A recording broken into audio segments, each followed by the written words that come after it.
Hey everybody, it's me Edward Jones back with a new video. Booker T. Washington had it right. First off, I want to start this video off by saying I don't have a hat on yet because I got a special message just a few days ago on a video I did last year. It was titled "Keep Racism Alive." Basically, if you haven't seen the video, the premise, the point I was trying to make was that there's some people who can't go on with their lives without bringing up some type of element of racism somewhere in society. So I said, for their benefit, to keep them breathing, let's keep it alive if it is around. Also, if I remember correctly, I made a point stating that if there is any inkling of racism around me, I don't pay attention to it, or rather, I don't let it get to me, and I don't let it keep me from doing the things that I want to do. I don't keep it from determining my happiness. So, and I got some comments, and I recently just got a comment where I was called a coon for the first time on YouTube. I've been called a coon. So, in honor of that, and like I said, if you want to check it out, just go through my video history, and you'll find the video. Like I said, it's entitled "Keep Racism Alive." Until I get my cowboy hat, until I get another one because my old one's ruined, I'm gonna be donning this because it's not so much if I'm going to be called a coon, I might as well look the part. And this is a cat I got. This is a hat I got from Canada. I always thought these raccoon skin hats were pretty cool. But since I'm called a coon, simply for sharing my opinion, not that I've done anything on YouTube. Like I said, really warrant me becoming one. I might as well look the part. So a lot of my videos where I do some social commentary on things, I guess I'll have to have this hat on because how else is a coon supposed to look? Anywho, I guess, and I also want to say that I'm not a proponent of Black History Month. Personally, I believe it's American history, and it's a segment of American history, but it's American history nevertheless. And I don't think nowadays it does the black community a real benefit, at least because of how it's conducted, how it's portrayed. If anything, I call it White Guilt Month. that's my feeling on that's what I think about Black History Month in today's society. There's always these drudging up the past. That's something that other generations did to another generation a long time ago. And and for one, I'm someone who loves history, but I come from the angle that if you're not digging up history to actually help yourself move forward, then you're just wasting time. So, but I figured I actually could touch on someone who I think is actually a positive, who was a jewel to the black community, and it was Booker T. Washington. He was born a slave. After his freedom was purchased, by blood, during the Civil War. He focused on work. He worked a lot. He focused on labor, and he was able to get himself into college. He was in seminary for a short period. He was in a seminary school for a short period of time, and then he later made his way down further down south, and he started the Tuskegee Institute. I hope I said that right. And the premise that Booker T. Washington came from was, it's a waste of time trying to combat, because this is what separated him from W.E.B. Du Bois. Well, I'm not really much of a fan of his.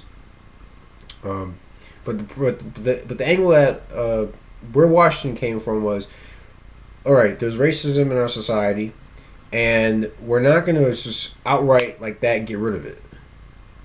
And that's something that people nowadays they fail to grasp that concept. If like I said, if it is something that's around, if it's something that's rampant, if combating it head on is not doing you any good, try to flank it some other way, try to get around it some other way.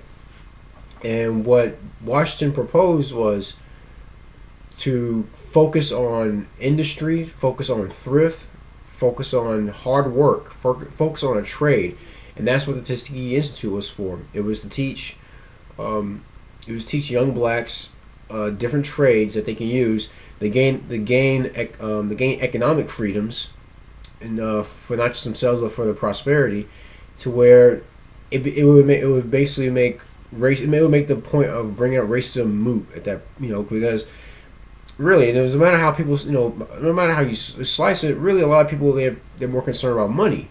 So if you're seen as being someone who is very, hardworking, thrifty, frugal, you have some control over your appetite in terms of spending money, in terms of how you use it.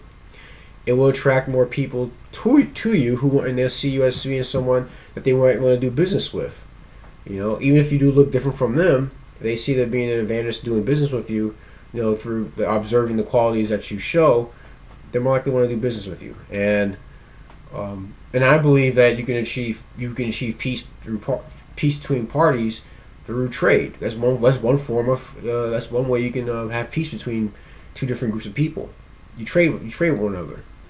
Now, if you have a situation where one side is willing to trade, but the other side doesn't have those qualities, doesn't know how to save money, doesn't know how to invest money, doesn't know how to be thrifty, doesn't know how to be frugal, essentially conservative characteristics, they're more so going to be on the side of woe is me, someone's holding me back, someone's got to pay, someone's got to do this work for me because I'm so broken, I can't do anything for myself, yada yada yada.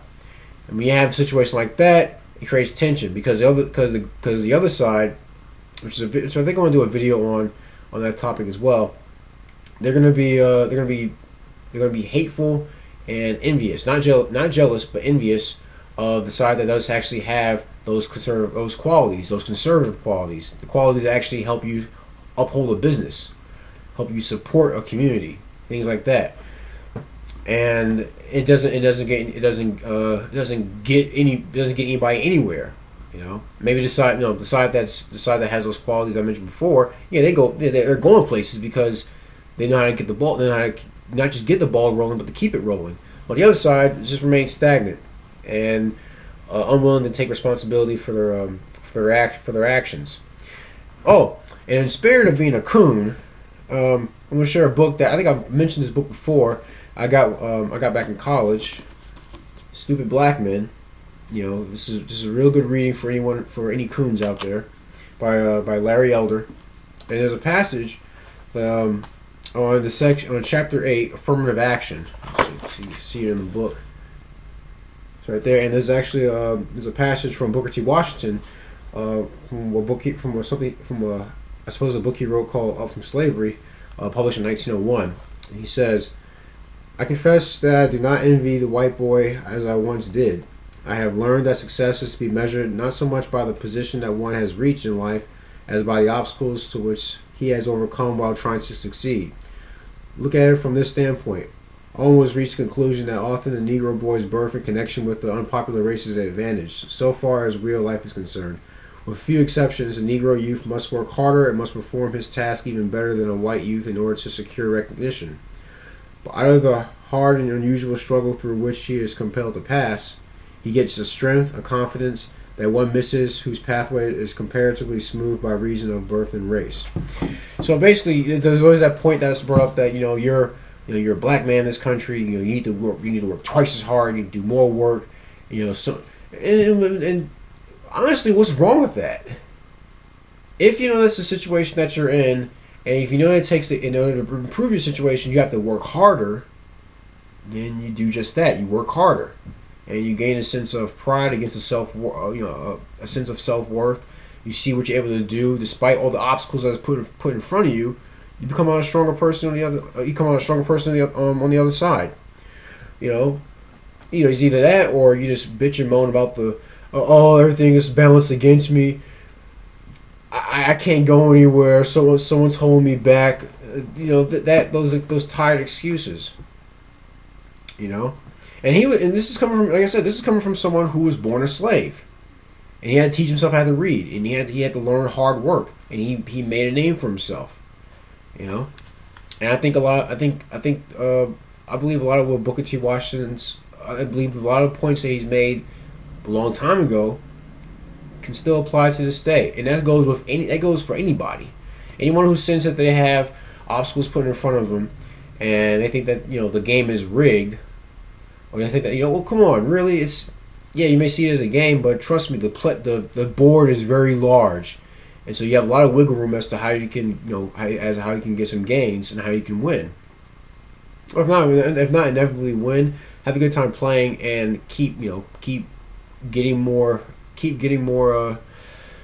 perks on your side, to where you're better, you're much better than you were when you started. And that's why I believe he had it right. It's better than this whole victimology, this whole woe is me attitude. That us poor black folks are always gonna be held back by the white man. It's a bunch of garbage, in my opinion. But hey, what do I know? I'm just a coon, But I wanted to do that video. I haven't done a video in a good while, but I think that was something that's been on my mind. I got a few more things that I want to do videos on. A few things that have popped up. But please tell me what you think.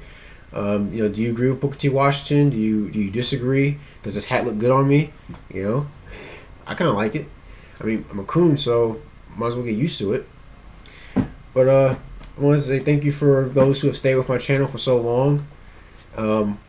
I'll try to work hard to get more videos out there. Like I said, I'm working a whole lot, and which I'm very happy to be able to work. And I'll see with any whatever ideas I can get cooking up here, and try to put them on video to put up for discussion for you guys to talk amongst yourselves on. If that made any sense. But that's my video. Booker T. Washington had it right. I'm Edward Jones, aka Coon, and take care. God bless.